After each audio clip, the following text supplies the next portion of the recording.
အားလုံးပဲမင်္ဂလာပါရှင်ဒီတစ်ခါတော့အရင်ကြိုက်လို့ခဏခဏကိုဝယ်စားဖြစ်တဲ့ Thai စိုက်ကောအီဆန်လေးကိုအိမ်မလွတ်လွတ်ကူကူလေးလုပ်စားကြမယ်နော်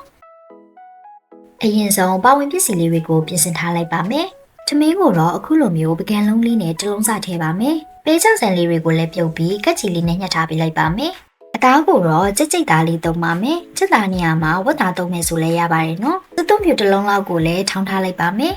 အဆက်လေးလုံးမှာဖြစ်လို့ရုပ်ဒီစိမ့်လေးတွေကိုလည်းပြင်ဆင်ထားလိုက်ပါမယ် rice paper လေးလည်းလိုအပ်ပါတယ်ရှင်။ဒီစိမ့်ကတော့ကြိုက်ညက်တဲ့ရာသုံးပြီးလို့ရပါတယ်နော်။ကျွန်မကတော့ဒီစိမ့်လေးသုံးထားပါတယ်ရှင်။အားလုံးစင်နေဖြစ်ပြီဆိုရင်တော့စလုံးထဲကိုခဏကပောက်ဝင်ပစ္စည်းလေးတွေတစ်ခုချင်းစီထည့်ပေးလိုက်ပါမယ်။အရသာအတွက်အသားမုတ်3စုံနဲ့အချိုမုတ်1စုံကိုထည့်ပါမယ်။ငရုတ်ကောင်မုတ်ကိုတော့မင်းများလေးထည့်ပေးပါမယ်။ပြီးရင်အားလုံးနဲ့သွားတဲ့အထိတခြားလေးနေပေးလိုက်ပါမယ်။ငယ်တဲ့အခါအားနဲ့ဖိဖိပြီးတော့နေပေးရပါမယ်နော်။နေပေးလိုက်တာအခုလိုမျိုးစစ်စစ်ပပိုင်လေးဖြစ်ပြီဆိုရင်တော့ရပါပြီ။နေရာမှာအချင်းလေးနည်းနည်းဖောက်ချင်နေဆိုရင်တညလောက်နှက်ထားပေးလို့ရပါတယ်နော်။ကျမကတော့အချင်းမကြိုက်တဲ့အတွက်တစ်ခါရေးတန်းပြီးတော့လုပ်ပါမယ်။အရင်ဆုံးဆန်ပြားကိုပျော့သွားရအောင်ရေလေးနဲ့နင်းငယ်လောက်စိမ့်ပေးလိုက်ပါမယ်။ပျော့သွားပြီဆိုရင်အခုလိုမျိုးဖြန့်ထားပြီးခဏကနေထားတဲ့အသားလေးတွေကိုထည့်လိုက်ပါမယ်။အသားလေးတွေထည့်ပြီးရင်အပေါ်ကနေငရုတ်ဒီစိမ့်လေးတွေကိုပါညှက်ပြီးထည့်လိုက်ပါမယ်။အဆက်မကြိုက်ရင်တော့မထည့်ပေးလဲရပါတယ်နော်။ပြီးရင်အခုလိုမျိုးလေးလိပ်ပေးလိုက်ပါမယ်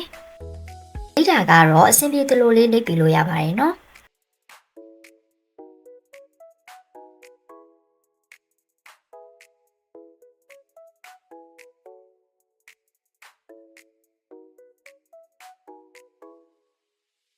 ကျမကတော့ဒီဆန်ပြားနဲ့လိပ်တာကို3ခုပဲလုပ်ပါမယ်။ကျန်တဲ့သားလေးတွေကိုတော့စိုက်ကောအလုံးပုံစံလေးပဲထည့်လုပ်ပါမယ်။